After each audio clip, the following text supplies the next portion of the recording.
HealingYourself.Life provides information for awareness, educational, and support purposes only and does not diagnose or prescribe treatment for any medical condition. Viewers are encouraged to do their own due diligence and consult with their own medical caregivers before making personal treatment decisions.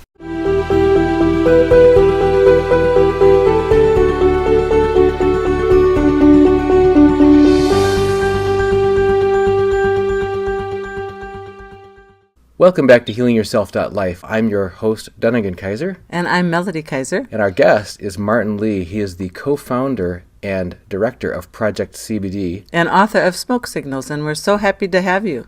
Thank you. I look forward to sharing this time with you as well. We've had a number of guests on our show talking to us about the potential medical and other benefits of not only CBD and cannabis, but other related products from industrial hemp or whatever. But we're very intrigued by your project, the Project CBD. I wonder if you can first give us a quick understanding of the mission of that project and what its main objectives are. Well, Project CBD is sort of like a think tank in a way, a little think tank. It's also an NGO, a non-governmental organization, a nonprofit, and we're basically an educational platform that focuses on cannabis science and therapeutics, which actually is not a very narrow subject, but intersects and overlaps and sort of intermingles with a lot of different things. And certainly it's at the core of what we're learning about health and the new things we're learning about what it means to be healthy. Cannabis actually has been a plant teacher that way, and that's a phrase that people often ascribe to hallucinogenic, shamanistic drugs, if you will, or plants, plant teachers. And cannabis is one as well. But in a very specific way, because it has revealed to scientists and then now to the rest of us, something we didn't know before about, you might say, the inner workings of how we function as biological, psychological, and spiritual beings. We have a personal interest in cannabis and CBD because we were talking with Dr. Ernie Murakami who works in British Columbia, and he's doing a lot of research into the potential health benefits of CBD for chronic Lyme patients. Mm-hmm. He's a chronic Lyme patient, as are both Melody and myself, and so we're starting to use CBD oil both externally and internally in various ways, and that's just one aspect of cannabinoids.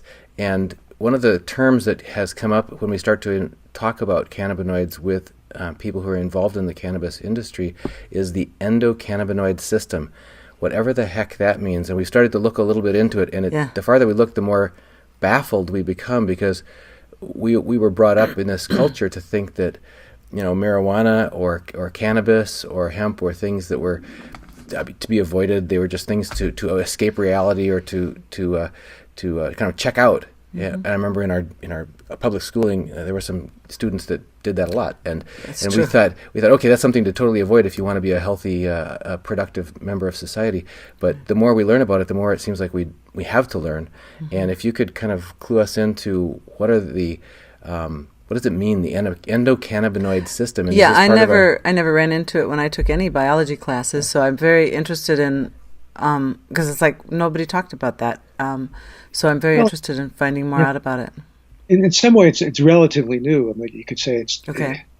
We have to go back to the 1980s and set the context here. Ronald Reagan was president. I don't know how old you folks are, but I remember that as being a kind of a bummer period for a lot of reasons, including anybody who was interested in drug policy reform and interested in restoring cannabis to a respectable place in society, respecting it as a medicine in other ways. Right. That was a grim period. But the irony is that, Reagan, as you may know, if you lived through that period, he relaunched the war on drugs with a vengeance. There was a bit of a lull in the presidency before him when Jimmy Carter, a Democrat, was president. And but Reagan relaunched the drug war with a vengeance. He militarized it, and they put a lot of money into scientific research because the folks calling the shot in terms of the drug policy and the anti-marijuana policy, they knew it was a given as far as they were concerned that the research would show how cannabis harmed the brain. So they put millions of dollars into this. And instead of showing how cannabis harmed the brain, what they did was fund a series of scientific discoveries that sort of culminated in this big discovery of the endocannabinoid system. And it's very ironic because that is a system of receptors in the brain and body and other things that respond pharmacologically to compounds in cannabis in a way that when these receptors are activated, it actually protects the brain. It doesn't harm the brain. So it's just the opposite of what the drug warriors during the Reagan era assumed had to be the case, because cannabis is the evil weed, and that's as far as it went. And it turned out it's very ironic in that sense. And there's a lot of ironic turns in the cannabis narrative for sure. But it turns out to be a very significant discovery. You can pinpoint in 1988 some American scientists that were being funded by the U.S. government to do research into the brain, and they discovered a receptor.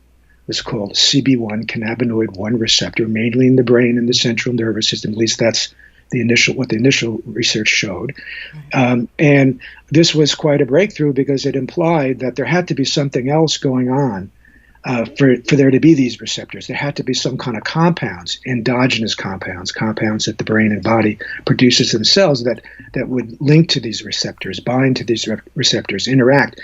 Because you wouldn't have receptors for no reason. They weren't there because of a plant.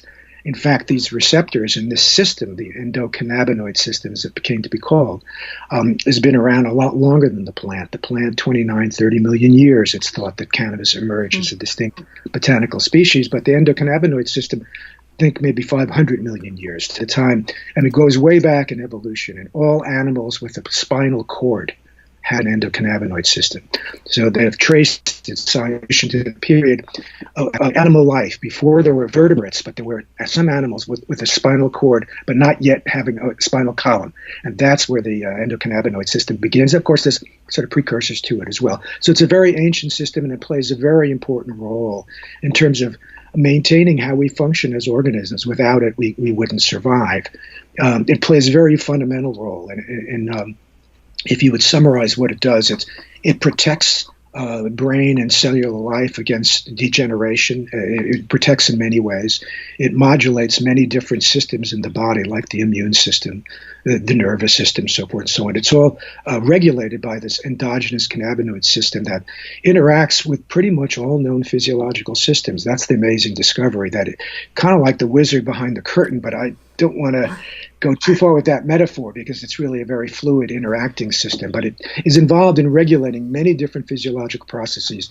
And the going understanding in science today, according to top-level U.S. government scientists at the National Institute of Health, is that all diseases involve some kind of dysregulation of this endogenous cannabinoid system. When it goes off, that sets the stage for whatever it might be, a metabolic disorder or a neurodegenerative disorder or cancer and so forth, that all diseases have some correlate to a dysregulation of the endocannabinoid system. So if you can re-regulate it, if you can get it, or if you can supplement it if there's a deficiency there, or bring it down if there's an excess, which cannabis does, all those things, it turns out, then you have a remarkable medicine. And it really explains ultimately why cannabis is such a diverse medicine, that it can do so many different things, that we get so many different reports from people in so many ways, and that to an outsider it almost might sound like snake oil or something. How could it be for epilepsy and multiple sclerosis and diabetes and cancer, and just list 50 other conditions as we have them on the Project CBD website, just for CBD alone. It's quite remarkable. So it's not just that cannabis turns out to be a wonderful medicine in a very fundamental way, and this, frankly, humankind has known for thousands of years. It's just we're somehow just catching up in our society, as backward as we are, to figuring out now what the Chinese knew 5,000 years ago about cannabis. But it also says something about how we function scientifically that ancient societies didn't know, or may have known intuitively, or may not have even need to know to really to understand how medicines would work, plants would work with the system. But now we have thanks to what the plant has taught us and what it's revealed. We have now a glimpse into this very, very important system, which, if we can modulate it in different ways, can have tremendous health benefits. A couple of things you mentioned in that discussion. One was about, you said, restore it to its place. And then you just made some passing references here to some ancient indigenous people's usage of, in traditional cultures of cannabis, but that had been pretty much stamped out of modern Western culture. Can you talk to us a little bit about, because I think that's not something we're also taught about our history. So can you tell us about the role of cannabis in the history of mankind? Well, the earliest known medicinal uses, at least in terms of archaeology, go back about 5,000 years, and cannabis was one of a relatively small number of medicinal plants mentioned in the first human pharmacopoeia, the first medical text, if you will. The corpus of medical knowledge in ancient China was assembled in a materia medica. And cannabis was one of the compounds, or was called medicinal hemp, ma, was seen as one of the elixirs of immortality, a plant that had properties that would lengthen life, that promoted longevity. Very explicitly in ancient Chinese texts, it talks about how if you take it in excess, you'll see ghosts and you'll see demons. But if you take it over time in small amounts, your body becomes filled with light, and you will never become senile. That's one of the actual things. You can get, I don't remember the full phrase, but one of the things is it's and never become senile. And now we're seeing modern science certainly confirming without a doubt that cannabinoids, the components in the cannabis plant, have neuroprotective properties. That have, even the U.S. government has acknowledged this in a patent they have on THC and CBD as neuroprotectants. Something that is protective against Alzheimer's, against stroke, against Parkinson, explicitly naming these conditions as these particular compounds in cannabis, the two most famous ones, THC, the high causer, CBD, not the high causer, but the high modulator. And both these compounds have tremendous medicinal value, according to the U.S. government. They've acknowledged this a long time ago, but they all acknowledge it as single compounds, not as the whole plant. I was just wondering, why then is it not more widely used, widely known? If our government even says, and I think you said the National Institute of Health has said, this is a reasonable thing, it does work, it's in our bodies. Why then, do you have a speculation, or do you have actual reasons to believe why it's not more well known? Why aren't we all using it? Well, see, what the scientific community is generally talking about when they're talking about cannabinoids are the individual compounds, the molecules in cannabis. Because scientists can't really get access to the plant legally to work with, because there's a chokehold on the supply that the U.S. government maintains.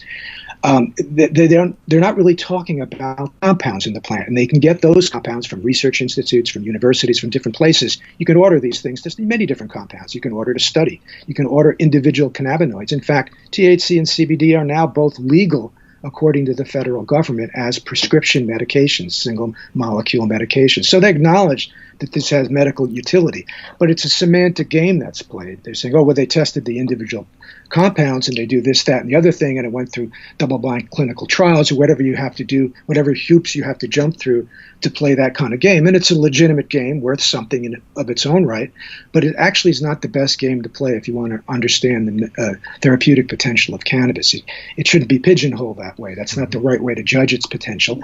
And the fact of the matter is the federal government has never allowed that, because they block access to the plant.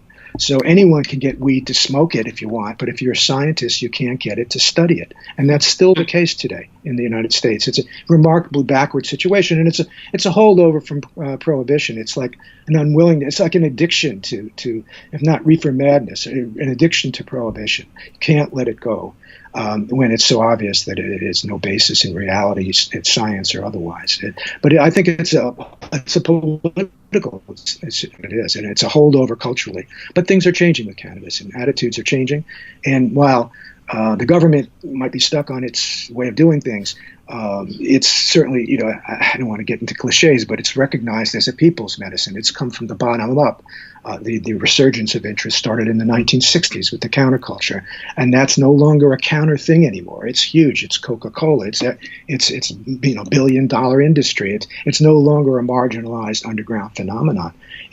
Cannabis is sort of pushed through despite all, and really leading the way has been CBD, because CBD, since it doesn't get you high, that and the combination of these amazing stories that some people have about the health benefits has really proved to be just irresistible for people, and it's sort of taken over the culture. It's now everywhere, in every gas station, and you can get CBD of some sort. It might not be a great product, but it's there.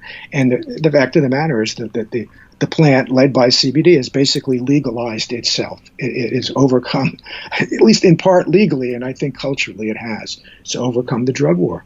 It's a remarkable phenomenon.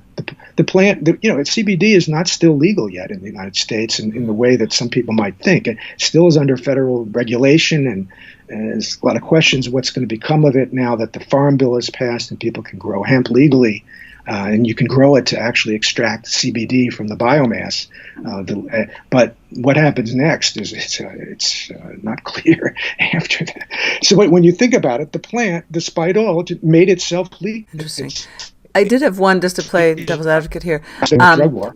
Growing up, I had a friend, and I think it was one of her relatives. It seemed like users of marijuana, with the THC, and they ended up getting pregnant, and their child had some difficulties. Now, would you say it could have been caused by the marijuana because it wasn't pure CBD, it was marijuana with the THC, or you think there might have been some impurities that the child had webbed hands and feet, just some abnormalities. And so, I think that does then bode people to have concerns and say, hey, this, there seems to have been some, and concerns with smoking it as far as not good for the lungs and that sort of thing. So what do you say to that? Well, I think there should be a kind of a real down-to-earth discussion about potential harms of cannabis use and what is responsible use of cannabis. What is responsible use of anything in our society? Is responsible use mean you get drunk out of your mind and pass out, but make sure somebody else drives you home? That's responsible? Doesn't seem like. So these kind of basic questions, we have to kind of relearn and reestablish a relationship with the plant. But frankly, the THC is not lethal. It's never been known to cause genetic defects, cannabis. I don't know what happened with your friend, with the person you knew, you have to respect their experience. But there are so many things in our society, so many pollutants, so many issues that can have tetragenic properties. And an interesting thing is when you look at what are the most destructive kinds of industrial pollutants, it's what they call the lipophilic. It's the oily type of pollutants because it interacts with its oily system called the endocannabinoid system and disrupts it. And that's why these kinds of pollutants, like the DDTs and the BPAs and all this stuff, are so damaging because it disrupts this most fundamental regulatory system in our body. So there's, who knows what? Would it be cannabis that's doing that? It's just that, cannabis has been actually used medicinally as a birthing aid for thousands of years. It's first in terms of the counterculture in the United States and the rebirth of medical marijuana and understanding that it had medical uses in terms of mainstream culture, you might say white culture, if you will, because it's always been used as medicine in Latino households and so forth, going way back. But the first use was hippie communes using it as a birthing aid. It's well known that one of the leading figures, Ina May Gaskin, in terms of the home birth movement and natural birthing movement. It was called the farm in Tennessee. It was a counterculture farm. And we know about that one? Yeah. They had exceedingly good outcomes statistics. For example, 30% and higher cesarean rate in the general population and 4% on the farm and so on, that sort of thing. It was one of their books, actually, we read, because we had two home births. One shouldn't be cavalier about these. Yeah. Now, I was going to say that one shouldn't be cavalier, and one should be a conscious consumer of anything one puts in one's body, whether it's a so-called natural or it's a plant or whatever. Cannabis is a plant. People spray crap on plants to make them grow better or to keep pests away or whatever. This is just, and then there's a big push for a lot of money now is being invested in these big grows, and the bigger they get, the more monoculture it is. And the more monoculture it is, the less the quality in some ways. And then, if there's an issue, you got to then spray everything. And this is just, it's capitalism. It's the way agriculture is in the dominant sense. But hopefully within the cannabis world, there'll be a strong element of not just organic farming, but regenerative agriculture. That's sort of a going tendency among at the same time, the big, the corporatization of cannabis is happening. That's also happening on the grassroots. So that's a positive sign. There's a real consciousness of a connection between the health of the earth, the microbiome in the soil, right, and the microbiome in the gut. And that if in the soil, healthier, depending what you're eating and how it's. So there's a real connection there, and I think it applies across the board in terms of health practices. And something like Lyme disease, that's a real challenge, obviously.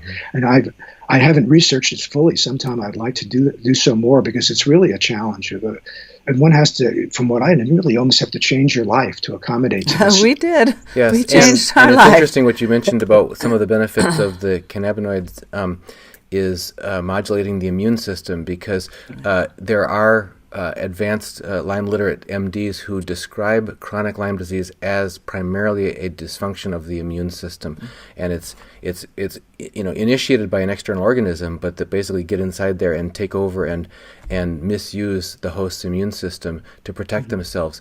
And so a lot of the less dangerous treatments, such as herbal treatments and so on, involve strengthening, nourishing, symbiotically helping the immune system. And I have two questions for you based on things you've mentioned. Just for us people who are in the cheap seats, you mentioned it as like a overall system or something. So we were taught, back in 10th grade biology class, that you have the endocrine system, which is your glands, and you have the central nervous system, which is your brain and the spinal cord and all the nerves. But the endocannabinoid system is not a subset of the endocrine system, or not a subset of the nervous system. It's something that's overlapping with both of those. Yeah, I mean, if you have to pick one, it's what regulates all the systems. It's sort of a hard concept in some way to wrap your mind around. But imagine a thermostat on a wall, that regulates temperature in the room. Well, imagine now 100 thermostats in a room regulating blood pressure, and one's regulating bone density, and one regulating stress response, and another's regulating, and all these. That's what the endocannabinoid system is. It's a sum total of all that. So it's a balancing act above all.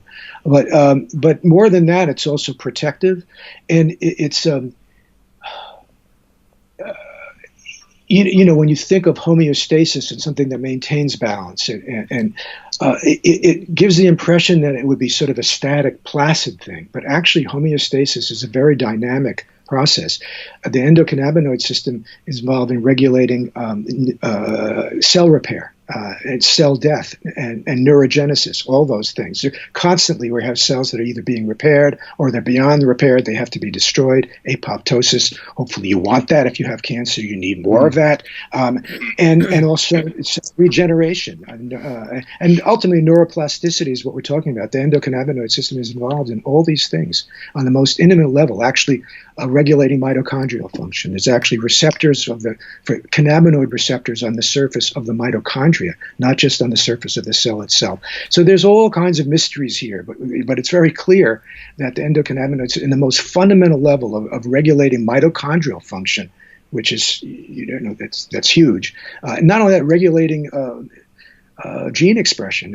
It interacts with receptors on the surface of the nucleus that are involved in regulating gene expression and metabolism, the most fundamental ways. And CBD and THC attach to these receptors as well.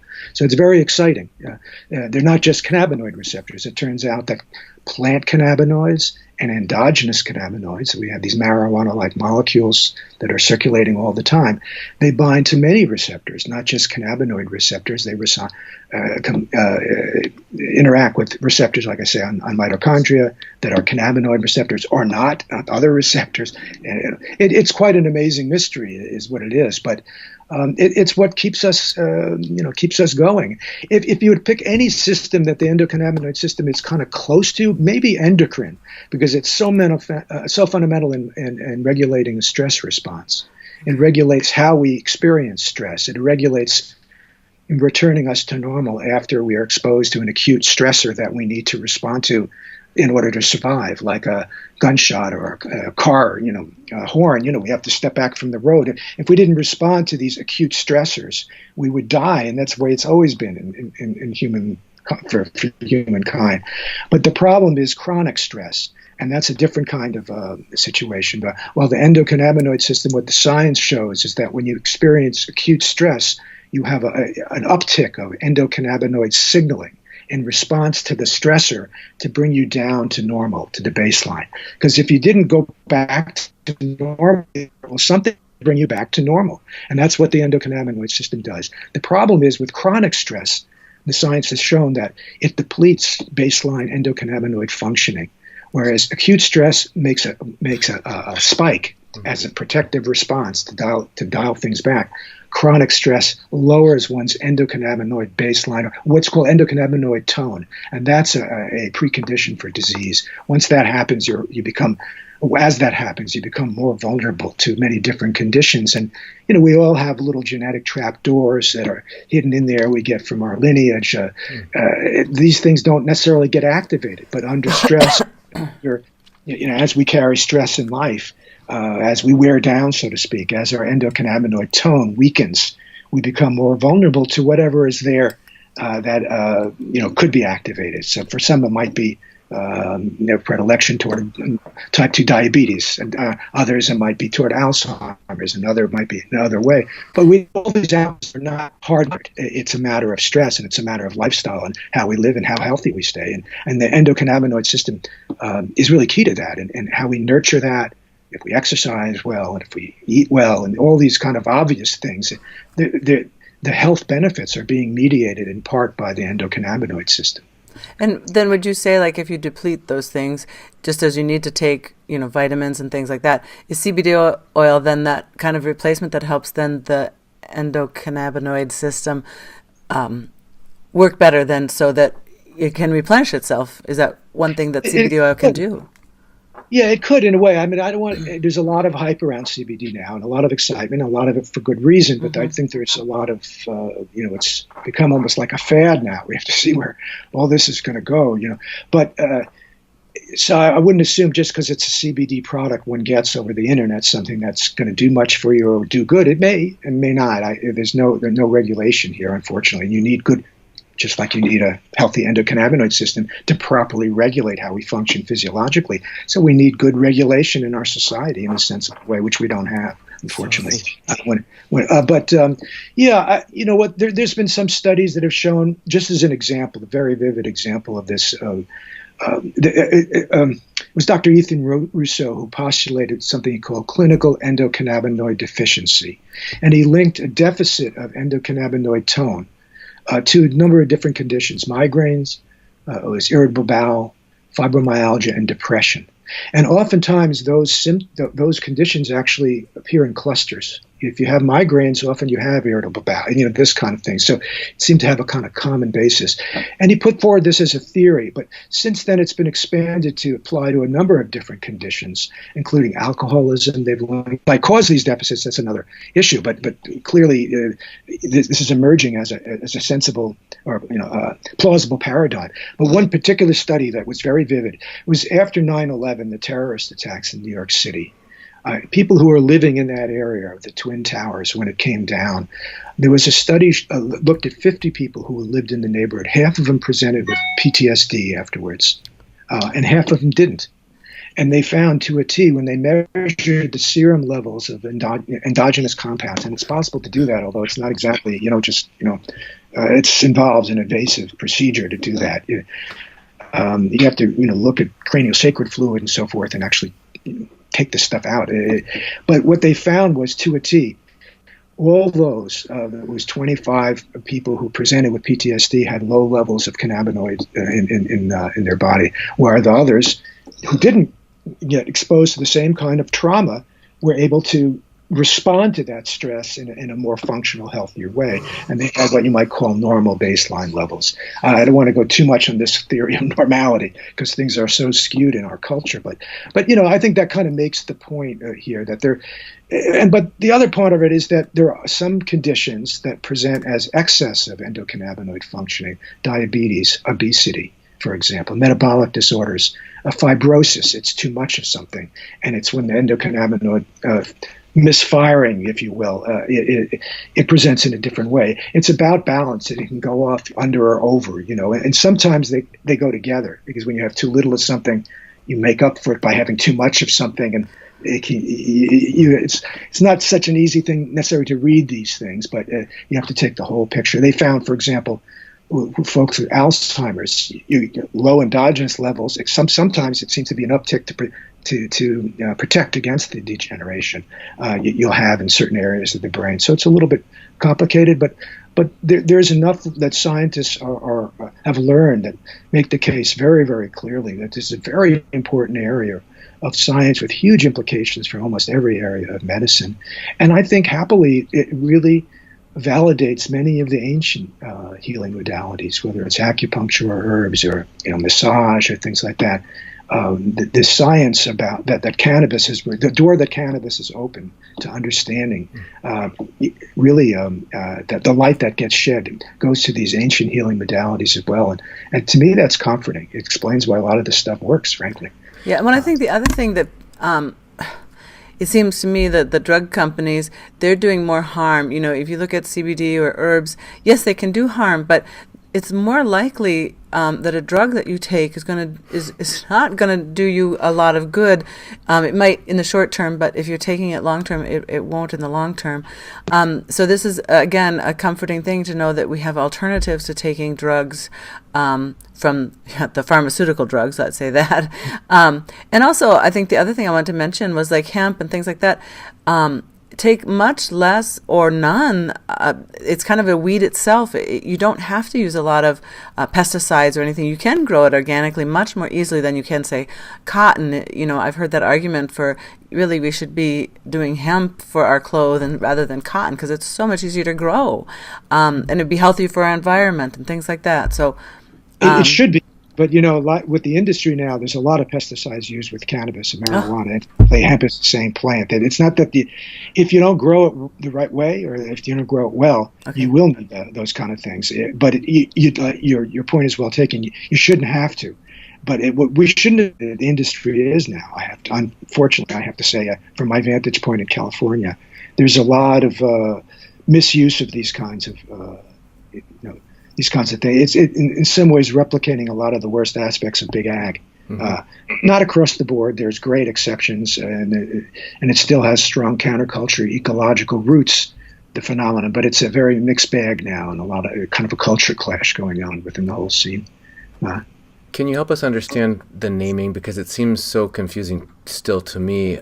If there's this system in the body of all or many animals with a spinal cord since hundreds of millions of years ago, why is that called? Why does it sound like the same name as cannabis, the plant? I mean, what's the connection there?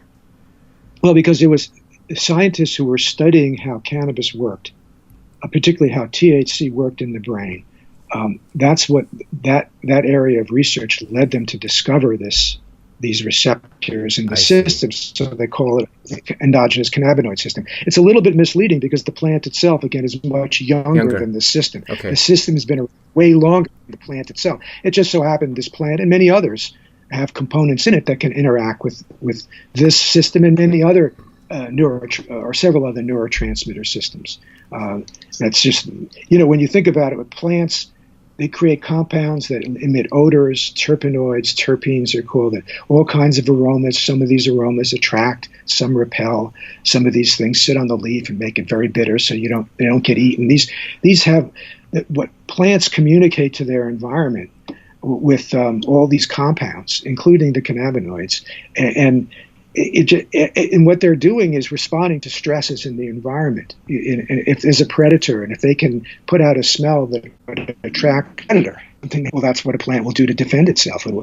And many of these compounds that plants use to communicate with their environment to deal with stresses from their environment happen to be very good for human beings dealing with stress. It just so happens when these same components that when you smell lavender, you're smelling things. Some of those components in lavender are also in cannabis. And some strains you might smell like, oh, gee, it has kind of a cherry or a lavendery smell to it. Yeah, that's because they both have linalool. This terpenoid that happens to have great anti-epileptic properties, and we're learning many other properties. So there's not just THC and CBD. At Project CBD, we always emphasize we should look at the whole plant respect the whole plant. And while it's fine to look at the individual components and understand what they do, and if people want to utilize just one, pull it out there, just make CBD and utilize it, that's their right to do. It's not the most effective way to use CBD, but it's a legitimate way, one among many. The problem is it's the pharmaceutical way, so it's privileged in our society, and the other ways are discriminated against, even though they're actually better in terms of using it medicinally. And we see this very clearly. We put out a little analysis recently at Project CBD comparing single molecule CBD, its use on little children with epilepsy, these severe seizure disorders, comparing that to the whole plant full spectrum oils extracted from a cannabis plant that's rich in CBD, that's mainly CBD, very little THC. There will be something like hemp or something very close to it. And it's very clear when you compare the efficacy of the single molecule to the CBD as part of the whole plant, that the latter is more potent, more effective, and safer. So it's not to say the single molecule doesn't work and shouldn't have its place in the medicine chest. We don't take that position. But we just don't like how there's a sort of imperiousness behind it, that's the way and nothing else, Well, and that's what really problematic. Yeah, to me it sounds analogous to like you don't just extract your lettuce, you eat the whole piece of lettuce because there's benefits, there's fiber, there's you can juicing is good. I'm not saying that it's not. We think that juicing is good from the whole fruit. Yeah, that's what you're saying. I think if you take from the whole thing, I think you're right that you're going to get more benefits from it. Yeah, I read an article once that was talking about the push for vitamin A to improve eyesight. And at the end of the article, they said, after you look at everything you left behind in the carrot, after you went just to get to the vitamin A, they said, after all, it might be carrots that improve eyesight, not vitamin A. Actually, if you eat the carrot, then you get it's a prebiotic, right? It turns into fiber, turns into the probiotics. Now we're learning are so important in terms of health and health maintenance. That's why it's recommended things like miso and fermented foods. But one of the very exciting things in cannabinoid science recently has been the recognition, communication between the gut microbiota and the brain, and that if there's gut dysbiosis, if there's an imbalance in the gut microbiota, it's through the endocannabinoid system that's communicates from the enteric nervous system to the brain. That gut-brain axis, it's the endocannabinoid system that mediates that. So when something goes off in your gut, it's the endocannabinoid system that communicates it. And it turns out that THC they found, and they don't know so much about CBD yet, but THC actually has a very positive effect on microbiota that helps encourage the growth of certain kinds of bacteria that are very positive. So, there's a lot there that we're just scratching the surface of now that's very, very exciting, and that I think would be applicable across the board, whether one is struggling with Lyme's or with a terminal illness, or whatever it may be, or a stress. I would think that the health benefits and understanding the implications of the cannabinoid system and the health benefits of the plant itself, increasingly we're going to be learning about and appreciating. In many systems in nature where you find this interesting fit between either two animals or an animal and a plant or something like that. I mean, I know there's some flowers in the rainforest. They say that only a certain species of bird or a butterfly has a long enough proboscis to get in there and fertilize it or whatever. They can't live without each other or whatever. Is there any understanding yet? Are we still just at kindergarten as far as understanding why this cannabis plant that came out, millions of years after the endocannabinoid system was present in animals, was such a seemingly perfect match for that system? What does the plant have to gain from that, if anything, that we are aware of? It's a question to ask it from the point of view of the plant. But one thing we should keep in mind, it's not just cannabis. There's so many plants that we've co-evolved with, that, in terms of just the time of the history, we only had agriculture for 10,000 years, and before that, people were hunter and gathering, eating nuts and seeds and bitter greens and things, and that was the native diet. That was the appropriate diet, and we've strayed from that very quickly in ways that we have not had time to evolve, catch up with those changes that have been wrought by agriculture and a carbohydrate-based diet, all that implies. So. It's not just cannabis that can be restorative. It's many, many different herbs and spices. Pretty much any bitter green will have a component in it. It's called beta-caryophyllene that's also in many different cannabis strains that actually interacts directly with the cannabinoid receptor. There's the CB1 in the brain and central nervous system mainly, and CB2 in the periphery, in the immune system. And the CB2 receptor responds directly to a compound that's ubiquitous in nature in bitter greens. So bitter greens are really good for human beings, it turns out, for that reason alone, So, and you find that particular compound in cannabis. And the way we've learned about this is through, again, cannabinoid scientists who've studied different components of the plant, not just the CBD and the THC. So there's a lot there. It's a very, very rich it's been described as a treasure chest, or a medicinal treasure chest of the cannabis plant. And I think it really is. We've barely scratched the surface, and we still don't know as much Vedic tradition, going back to ancient India as well. Well, Martin, we've been speaking with Martin Lee. He is the co-founder and president of Project CBD and director of Project CBD, and the author of Smoke Signals. I agree. We've just scratched the surface here. It makes me feel so ignorant. I mean, I thought I got an A in high school biology. I mean, and yet I feel like I'm just so ignorant. I have so much more to learn here. Well, still they don't teach this in medical schools, or very, very rarely is it taught in a medical school about the endocannabinoid system. And that's really crazy because it's so fundamental to health.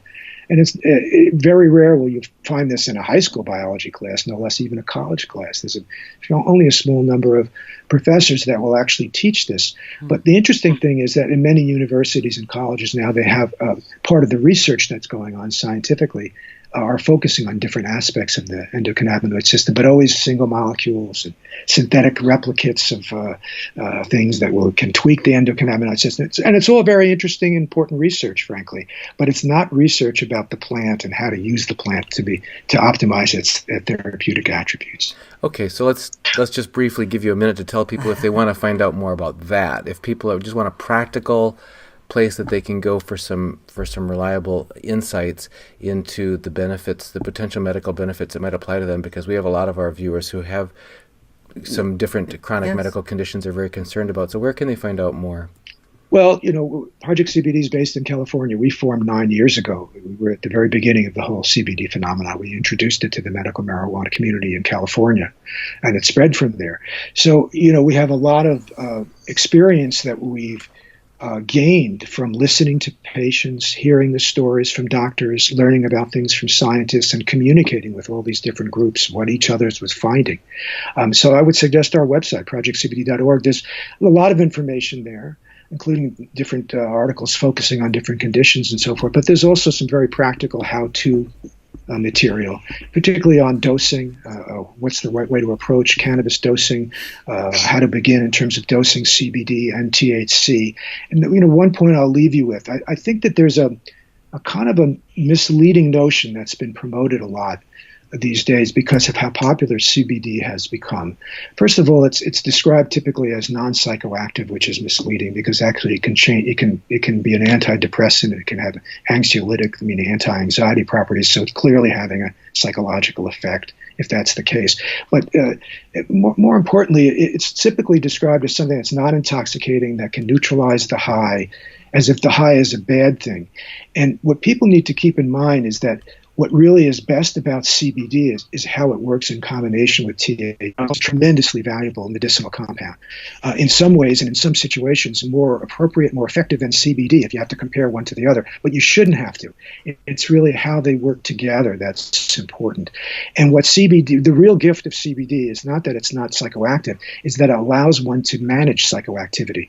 Because what we suggest at Project CBD, given all we can see and what we've learned and what you're allowed to say about making medical claims for something that doesn't go through the FDA protocols, and we don't make products and deal products, so we don't have to worry about that sort of things. But what we say is people should look for combining CBD and THC with as much THC as they're comfortable with.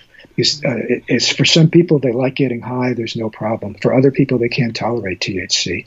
And for those, maybe just CBD alone or CBD with a very little amount of THC is appropriate. But for others, they might get more relief in terms of pain relief and other things if they including more THC in the mix.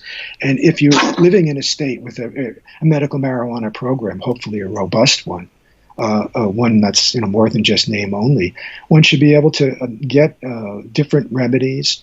And important to keep in mind, you have to be willing to try different things. But in terms of the information we provide on the Project CBD website, some very specific how-tos in terms of combining the THC and CBD and what are the right amounts and what are the guardrails you don't want to bump into, and that just basically cogent, sober advice, including the notion that there is real therapeutic value before you get high. That doesn't involve necessarily getting high. Even with THC, there's now microdosing THC, so you don't get high and you get medical benefits. And when that's combined with CBD, it really magnifies the THC's benefits. So you don't need a lot of THC to get the medical value if you know what you're doing. And that's what we emphasize, is these pragmatic approaches. I would suggest everybody projectcbd.org and enjoy the treasure hunt for the good information. Well, we're going to not let the treasure hunt go entirely. We're going to have you back on to talk about some specific relief that people can get from in specific areas, because there's many areas of concern that are addressed here, right. Not the least of which include medical benefits, but also some of the corporate overrun that can trample in and sort of engulf and devour any fledgling or organic. When I say organic, I mean grassroots movement, and kind of take it over and make it into an ugly version of itself. But also government or drug company control that can basically find, oh, wait a minute, here's something that's not only almost free but universally available and actually beneficial and has very few side effects. We better stop that thing very quick. So we want to talk about many different aspects of this with you in the future if we could. Yes, that sounds really like a good idea. Okay, very good. I appreciate it. Yeah, thank you so much for coming on. We very much enjoyed this conversation. We've been talking with Martin Lee, the co-founder and director of Project CBD and author of the book Smoke Signals. Martin, thank you for joining us this first time on HealingYourself.Life. Thank you. Thank you.